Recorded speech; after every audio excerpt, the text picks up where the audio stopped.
Welcome back to my channel, Jun Pinas, para sa Pilipinas at para po sa Pilipino. Ay, grabe po itong balita na ito guys ha. Duterte, pumanaw na daw. Ayon yan kay Banat Bay. Alamin natin po ang kwento sa likod ng video na ito.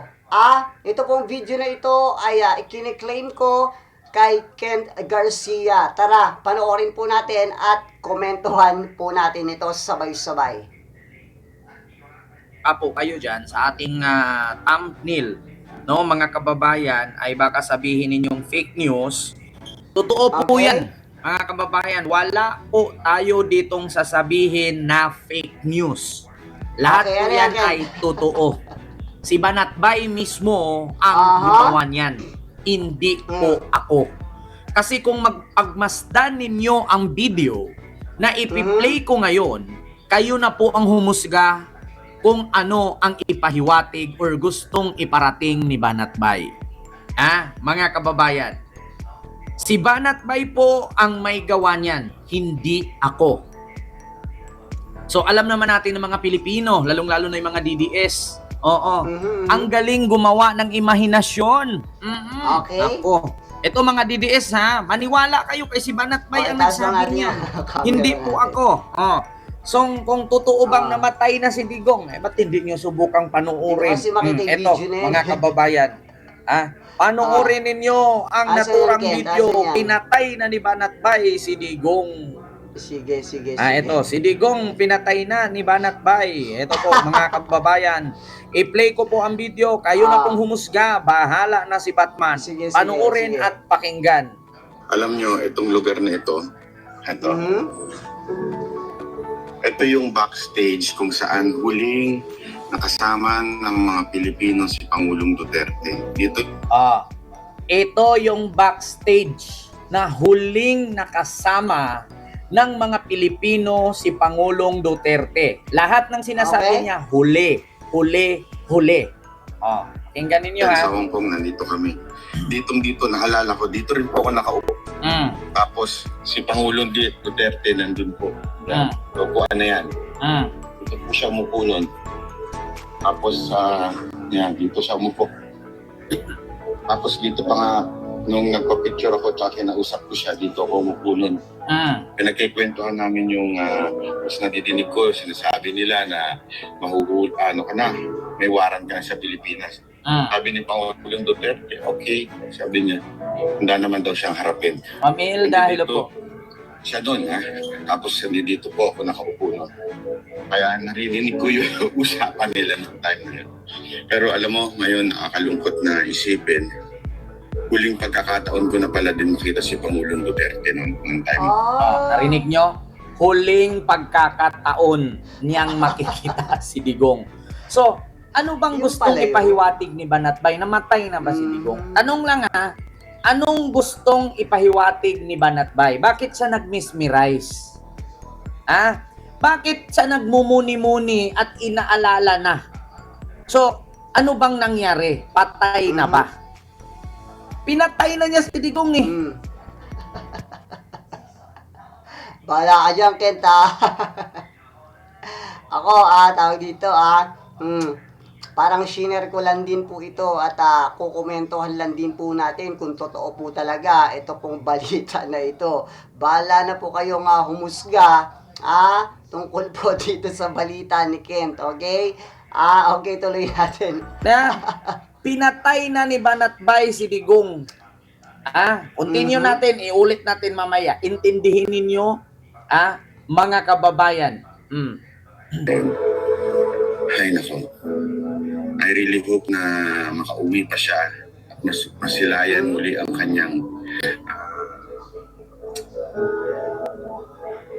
naiyak ako. Sorry, pasensya na mga kababayan.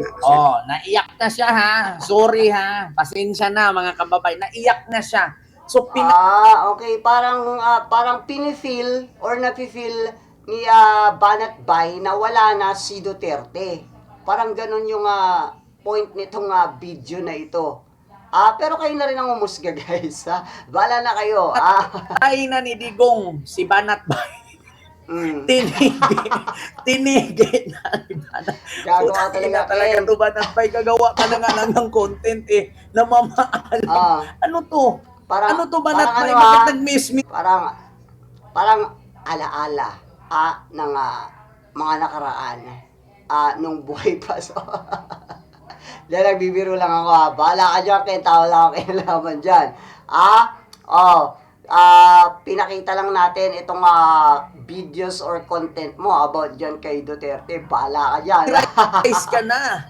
Pinatay mo na, Digong. Utragis na yan. Alala ko talaga nandito siya. No?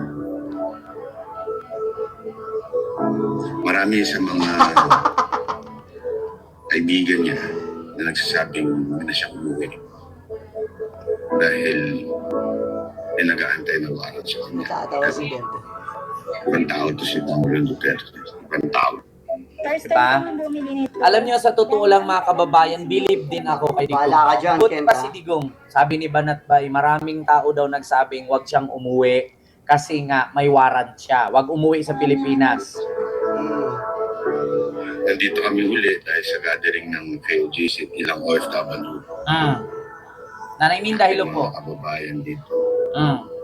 Sige po, hanggang dito na lang po muna tayo. Alahanin muna natin ang Wow, lungkot na lungkot, di ba?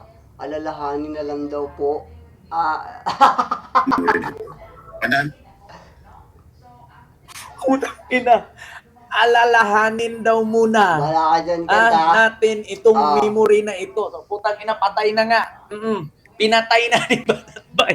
Mga kababayan, pinatay na ni Banat Bay si Digong. Putragis na yan, Banat Bay. Ano yung pinagagawa mo? Alalahanin ang memory na ito. Wala ka dyan, So, ano to? Ken. Pag ninilay-nilay, ano to? Ulitin ko ha. Sa kanya. Ibang tao to si Pangulong Duterte. Ibang tao.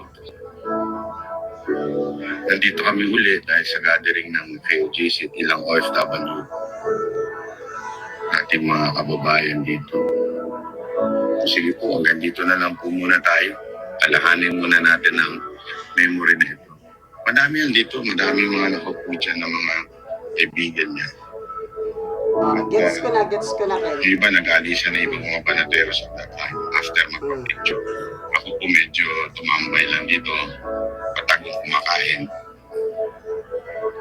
Tapos si Pangulong Duterte, andun lang siya. Diyan. Diyan mo mismo. Mismo diyan. Sa buwan na yan. Diyan siya. Alam nyo, itong lugar na ito, ito yung backstage kung saan huling nakasama ng mga Pilipino si Pangulong Duterte. Dito Wala na. Patay na si Digong. Pinatay ni Banat Bay. Mga kababayan.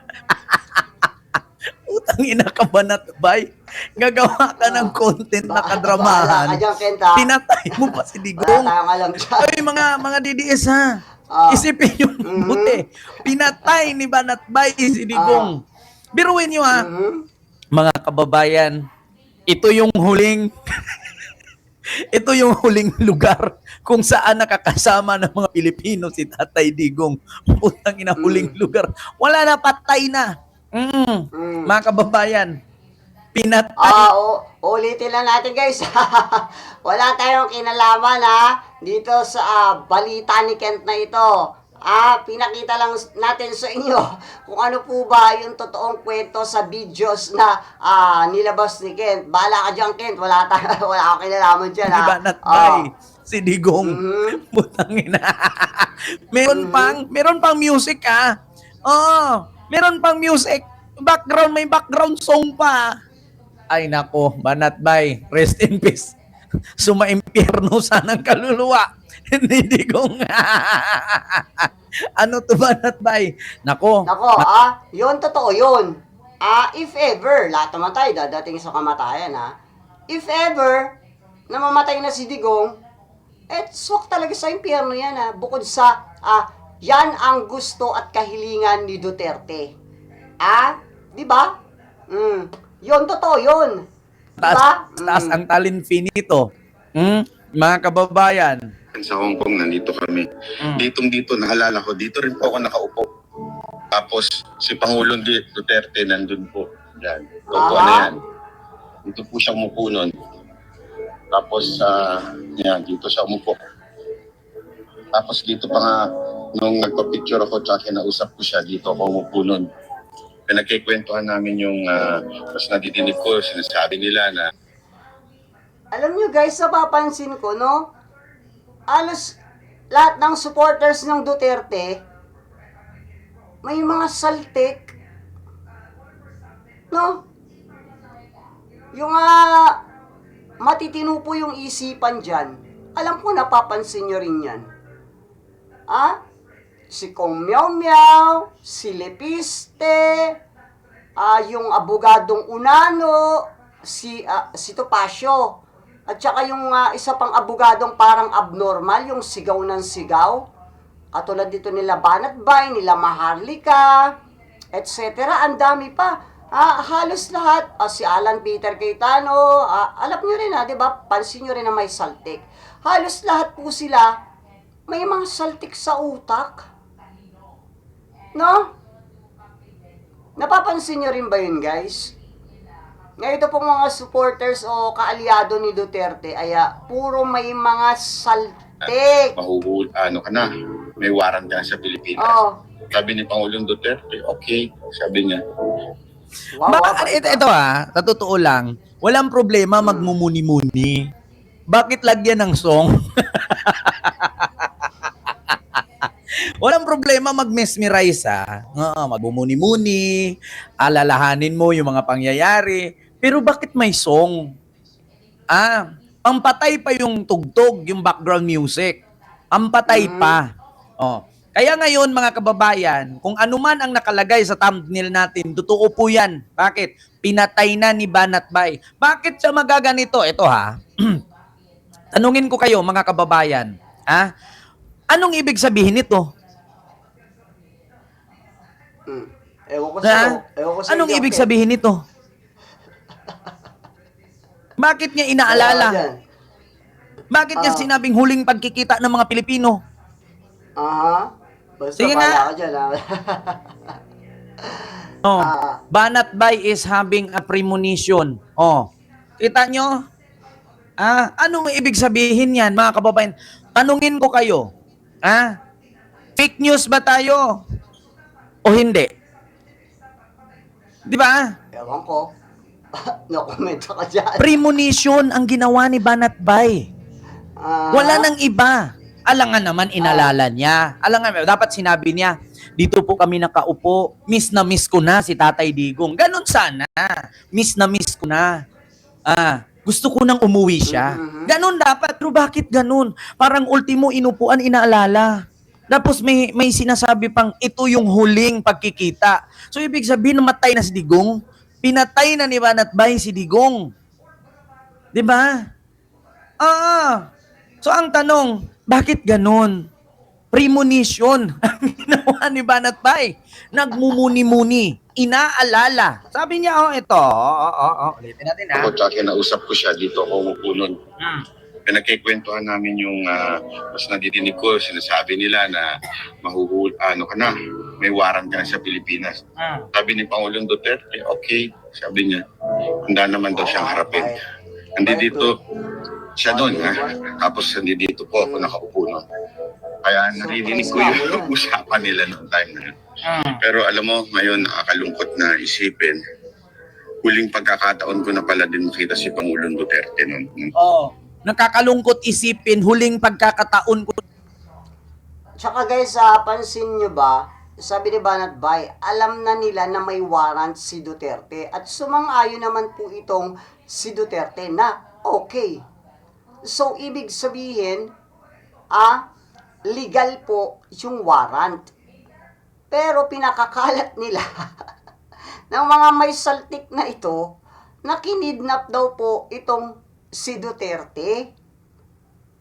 Meron bang kinidnap na nasa public at may warrant? Wala. Di ba may mga saltik po itong mga ito. Pero balik tayo dito sa ating topic. kayo na po bahala umusga dito po sa video na ito. Kung ano po yung masasabi nyo, pakilagay nyo na lang po dyan sa comment section. Wala po tayong alam dyan. Bahala ka dyan, Kenta. Okay po, maraming salamat po. Jude Pinas para sa Pilipinas at para po sa